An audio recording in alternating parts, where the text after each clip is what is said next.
42वें अधिवेशन के अवसर पर प्रदेश की इस राजधानी में आप सबकी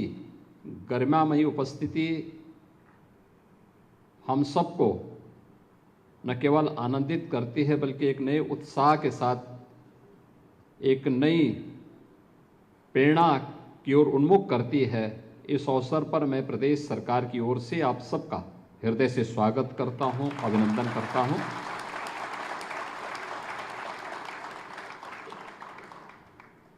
मेरे लिए यह अवसर इसलिए भी महत्वपूर्ण है कि उत्तर प्रदेश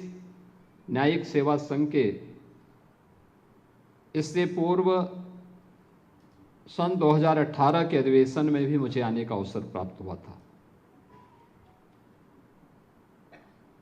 और उस अवसर पर मुझे यह देख करके प्रसन्नता की अनुभूति हुई थी कि यह केवल एक संघ का अधिवेशन मात्र नहीं बल्कि उन बेस्ट प्रैक्टिसेस पर भी जोर देने का प्रयास होता है जो किसी भी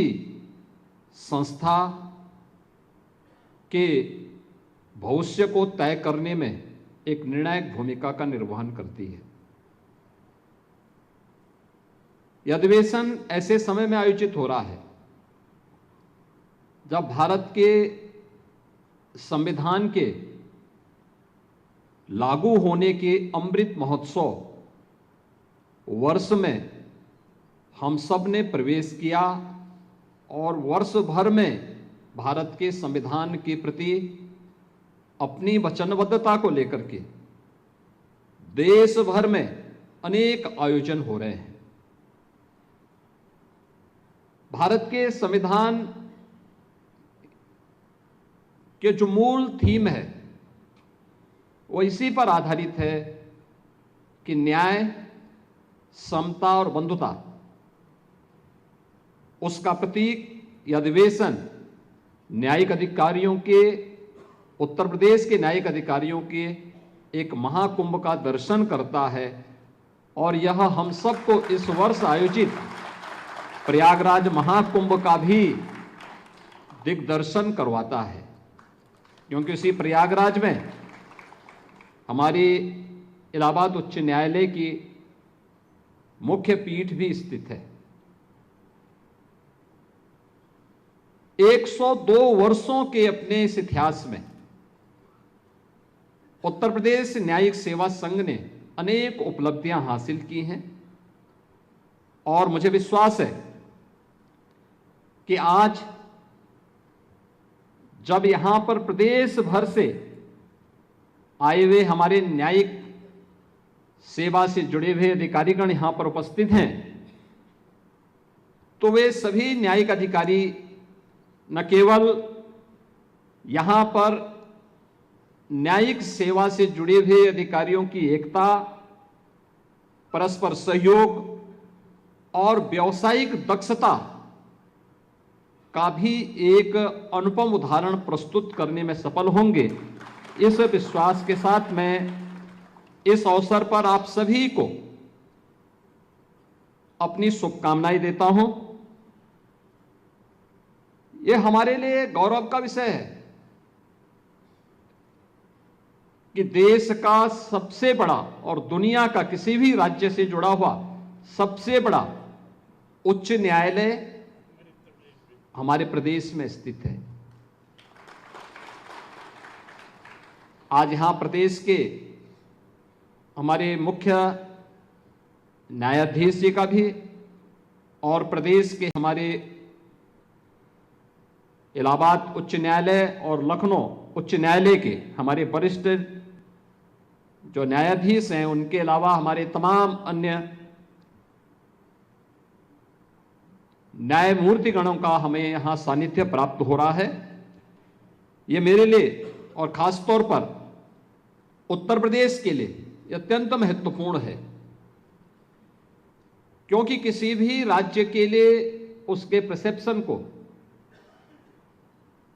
वहां के जनमानस में विश्वास के रूप में प्रस्तुत करने के लिए देश और दुनिया के सामने अपने आप को प्रस्तुत करने के लिए न्यायपालिका की एक बड़ी भूमिका होती है। हम सब जानते हैं कि देश की आजादी के अमृत महोत्सव वर्ष के अवसर पर देश के यशस्वी प्रधानमंत्री जी ने देशवासियों को देश की आजादी के शताब्दी महोत्सव के अवसर पर एक विकसित भारत के संकल्प के साथ जोड़ा था। विकसित भारत कैसा होगा, इसकी शुरुआत हमें अपनी इकाई से प्रारंभ करना होगा। हम राज्य में कार्य कर रहे हैं तो विकसित भारत का विकसित उत्तर प्रदेश, हम लोग जनपद में कार्य कर रहे हैं तो विकसित उत्तर प्रदेश का विकसित जनपद, हम जिस क्षेत्र में काम कर रहे हैं उन क्षेत्रों में केवल विकास की इकाई आर्थिक क्षेत्र में नहीं बल्कि समग्रता को लेकर के जब चलेगी तो वह समग्रता सबकी खुशहाली का कारण बनेगा, सबकी समृद्धि का कारण बनेगा। और उसका रास्ता प्रारंभ होता है एक सुदृढ़ न्यायिक व्यवस्था से। न्याय सुगम भी हो और त्वरित भी हो। सुशासन के लक्ष्य को अगर हमें प्राप्त करना है तो हमें न्याय को उतना ही सुगम और उतना ही त्वरित भी बनाना पड़ेगा। और इस दिशा में जो प्रयास हुए हैं, मैं यहां पे न्यायिक सेवा संघ के अध्यक्ष जी का उनका वक्तव्य सुन रहा था, देख रहा था कि कैसे गत एक वर्ष में, यानी वर्ष 2024 में अगर हम देखते हैं तो हमारे जनपद और ट्रायल कोर्ट्स में 72 लाख मामलों का निस्तारण हुआ है। यानी 72 लाख एक बड़ी संख्या है, लेकिन आज भी हमारे सामने चैलेंज है कि 1,15,00,000 से अधिक मामले हमारे पास लंबित पड़े हुए हैं। जितने नए मामले आए थे उससे ज्यादा मामलों को हम लोगों ने समाधान किया और उसका परिणाम प्रदेश के अंदर भी आप सबको देखने को मिल रहा होगा। हमारी स्पीड जितनी तेज होगी, हम आम जन के मन में उतना ही दृढ़ विश्वास बनाने में सफल होंगे। और उन सभी बातों को ध्यान में रख करके ही सरकार ने भी इस बात को सुनिश्चित किया है कि हम भी उस दिशा में न्यायिक व्यवस्था को और भी सुदृढ़ बनाने के लिए, न्याय को और भी सुगम और त्वरित बनाने में राज्य सरकार भी अपनी भूमिका का निर्वहन कर सके। मैं अभिनंदन करूंगा आप सबका इस बात को लेकर के कि नए भारत में न्यायिक प्रणाली कैसे होनी चाहिए। उस दृष्टि से 3 नए कानून 1 जुलाई 2024 से लागू हुए और प्रारंभ में जो आशंका थी कि ये 3 नए कानून लागू होने, इसको आगे बढ़ने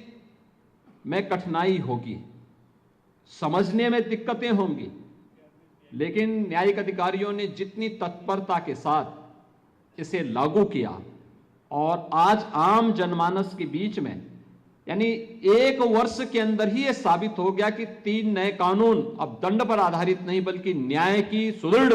व्यवस्था पर भारत की न्यायपालिका की नींव को और मजबूती के साथ आगे बढ़ाने में सफलतापूर्वक आगे बढ़ रहे हैं। यह हमारी न्यायिक प्रणाली और भारत के लोकतंत्र की एक मजबूत इमारत को आगे बढ़ाने में एक मील के पत्थर साबित होने जा रहे हैं। यह हमने पिछले 1 वर्ष के अंदर फिर से इस बात को महसूस किया है। आज के इस अवसर पर जब हम यहां पर इस सम्मेलन में यहां पर उपस्थित हुए हैं, मैं जरूर इस बारे में ध्यान भी आकर्षित करना चाहूंगा कि उत्तर प्रदेश सरकार इस बात के लिए प्रतिबद्ध है, क्योंकि मेरा यह मानना है सुशासन के लक्ष्य को हम लोग न्यायपालिका के द्वारा किए जाने वाले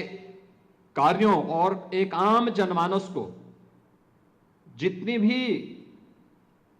समय पे सस्ती और सुगम न्याय उपलब्ध हो सकता है, वह हमारे सुशासन के लक्ष्य को प्राप्त करने के लिए और विकसित भारत के प्रति हमारी प्रतिबद्धता को आगे बढ़ाने में निर्णायक भूमिका का निर्वहन करने वाला है। और इस दृष्टि से हम लोग प्रारंभ से इस बारे में पूरी प्रतिबद्धता के साथ कार्य करते रहे हैं और इसमें सरकार ने हर स्तर पर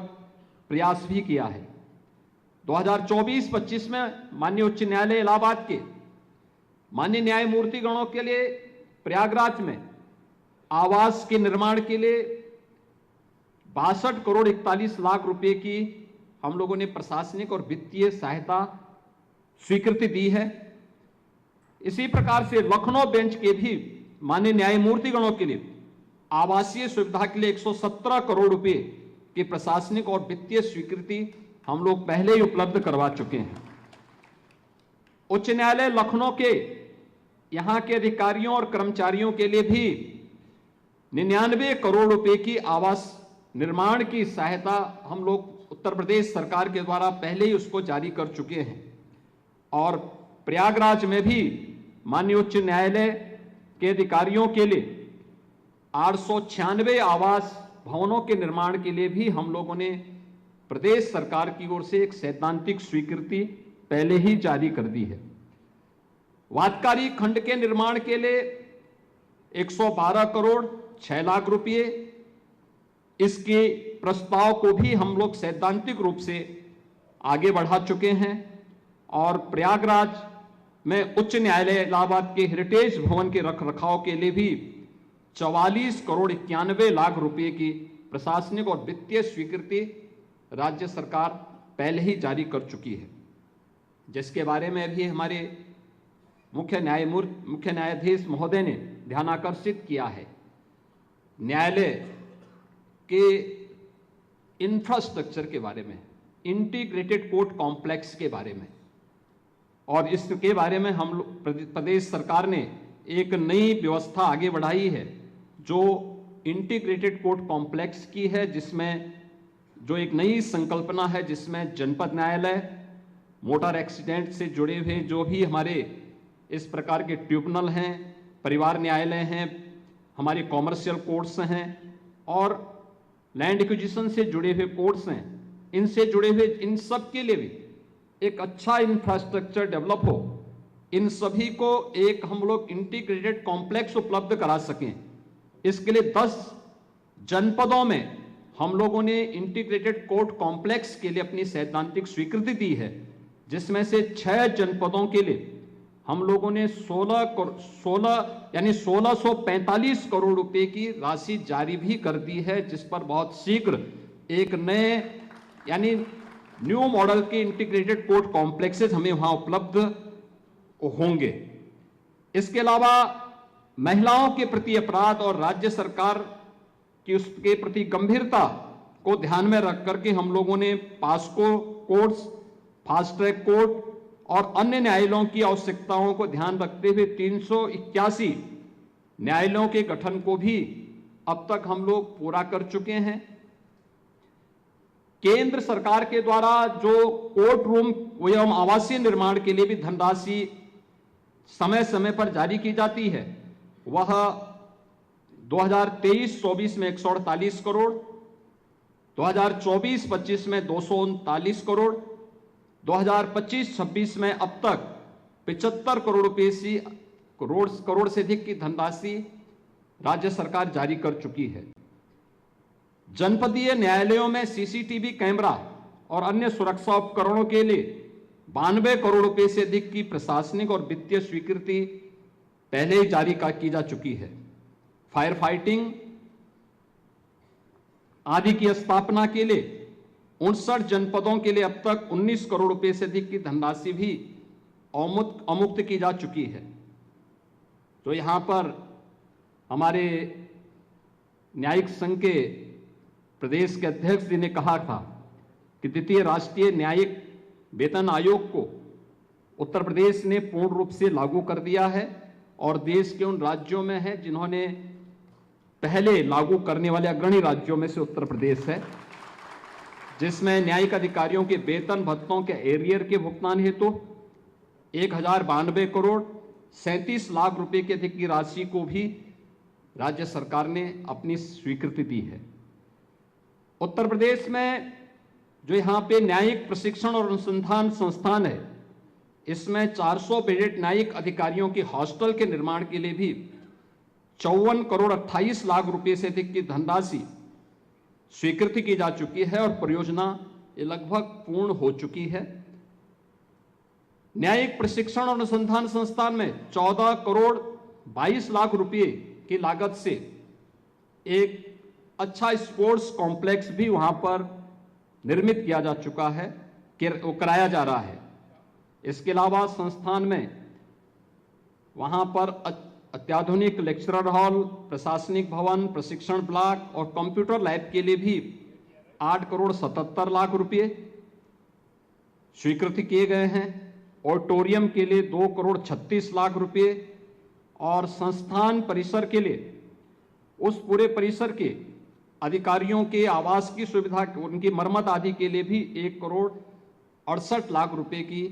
धनराशि स्वीकृत की जा चुकी है।